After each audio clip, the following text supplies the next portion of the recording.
Yeah. So what I'd be asking is, okay, there's 4 of you pitching for money today. Are you aligned on the vision?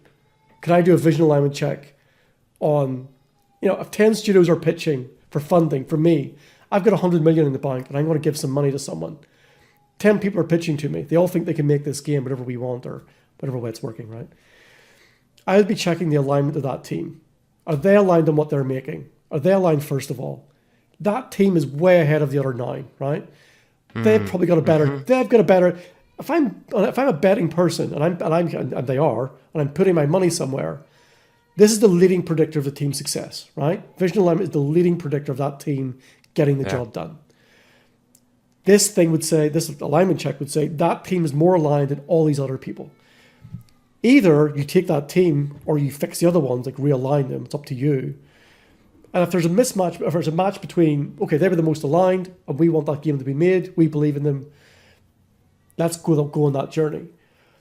But as long as both parties are seeing the same picture, right? What game are you delivering? Are we both seeing the same game? This is what we're delivering. That's exactly what we want made. And we're going to do this alignment check at various points. At the minute, they're just going on, hey, how long have you worked together? Have you made a game before? Cool, sounds good. Do you want some money?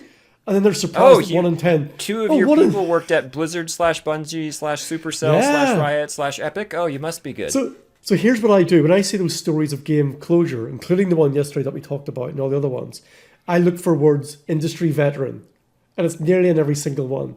Industry veteran, blah, blah, blah, studio was closing. What? So clearly, if there was such a correlation, if you thought there was a strong correlation between your brilliant experience to articulate a vision and your success, then we'd be hiring only industry veterans. But they're not working out too well. Yeah. And then on the flip side, we've got students who are that's making... a podcast all by itself. We have students who are making games which are worldwide hits, who are not industry veterans, haven't probably graduated yet. So if it was all about experience, why are they focusing on that? Why aren't the people with the money asking intelligent questions? I'll just leave that hanging there for a while. Yeah. I know you're not done with the research yet, but you're getting there. What surprised you? What I said at the beginning, or near the beginning, where I said, I went in with this proposition, this hypothesis, if you like, that there's a hole in their thinking and how they think about games. And that hole is the very reason why we make games, the experience. And obviously I didn't know what I would see, right? I thought maybe someone would get it. And it still surprises me that it's not out there. That's the main surprise. That's surprise number 1, right? That maybe I was hoping to be proved wrong, that it's not as bad, the picture's not as bad as I think.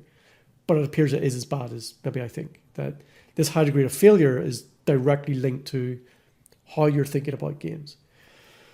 So it's a surprise, but not a surprise maybe in one. And maybe it's also a surprise that that's the state of the whole industry, if that is the picture, isn't that interesting? If that's true, like if I didn't miss anything, and that's genuinely how people are talking about games, and that's who we are. Yet we've got this word professional game developer, we're professionals, we do this for a living. But again, back to the bridge analogy, I'm sure people will pick holes in the bridge analogy, it doesn't matter, but you would understand the underlying principles of your field in most professions. And my central argument in all of this is we don't know the underlying principles of people, the experience layer. When people talk about we've got experience, it's usually at the technical layer. We can build widgets. We're at the cutting edge.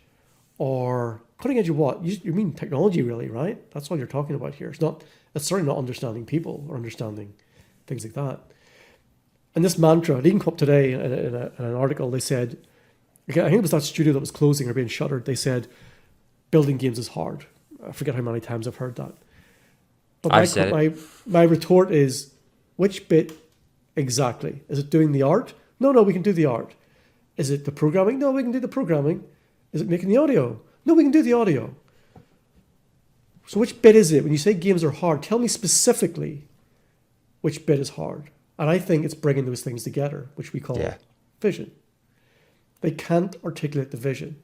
And I just wish they would say that. Because this generic, it's back to that conceptual language. Because Here's the thing, as an organizational psychologist, it's almost like saying that's the norm in the industry. It's like, I'm going to put a generic phrase up front when everybody will nod. Building games is hard, so whatever comes next must be true.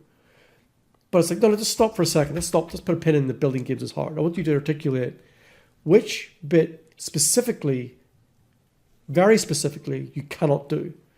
Because when we separate the components, you can do all of them. And I think it's the combining of those things specifically that you've got a problem with. And my research, again, tried to prove that. You've got a hole. And that's the problem. That's the hard bit in games. When we get all these discipline experts into a room, we can all do their thing individually. What you cannot do is make sense of the whole picture. Why are they here? Why are they here?